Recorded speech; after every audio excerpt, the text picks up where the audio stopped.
আজ ট্রাই করলাম পাকিস্তানি পেশোয়ারি হালিম, আর এটা ট্রাই করার জন্য বৃষ্টিতে ভিজতে ভিজতে চলে গেছিলাম লক্ষ্মীপুরে। তো এভরিওয়ান, এখানে দুইটা আইটেম রয়েছে, একটা হলো বিফ ডালিম আর একটা হলো চিকেন ডালিম। আচ্ছা, এটা হলো পেশোয়ারি বিফ হালিম আর এটা হলো পেশোয়ারি চিকেন হালিম, এবং পাশাপাশি রয়েছে এখানে কাঠবাদাম সহ বেরেস্তা, ধনিয়া পাতা, কাঁচামরিচ সহ বিভিন্ন আইটেম।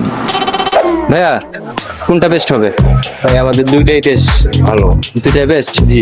একটা বিফ ডালিম দেন। তুলতে শুরু করলো বিফ হালিম, আর এখানে মাংসের ঝুড়িতে কিন্তু ভরা। তারপর সেখানে ধনেপাতা দিল, বেরেস্তা দিল, কাঠবাদাম থেকে শুরু করে বিভিন্ন আইটেম সেখানে ইনপুট করলো। লাস্টে সেখানে মরিচের গুঁড়ো দিয়ে দিল, এবং সেখানে এক টুকরো লেবু পাশে দিল এবং চামচ দিয়ে দিল। আচ্ছা, এখানে আমি যার সাথে কথা বলতেছি গাইস, সে আমার বড় ভাই, বীর বিশিষ্ট গান্ডু। ওরে বললাম খাবারটা রেখো, শেষ করো না, রিভিউ দিও। পিছনে ঘোরা মাত্র দেখি খাবার শেষ। এনিওয়ে, আপুর রিভিউ। ফার্স্ট টাইম আসছি খাইতে, তো বেস্ট আছে I think. And at last আমিও লেবু চিপে সেটা ট্রাই করতে লাগলাম, অ্যান্ড যখন আমি খেলাম গাইস, এটা আসলেই চমৎকার। প্রত্যেকটা বাইটেই ছিল মাংসের ঝুড়ির টেস্ট। এটা আসলেই গুড।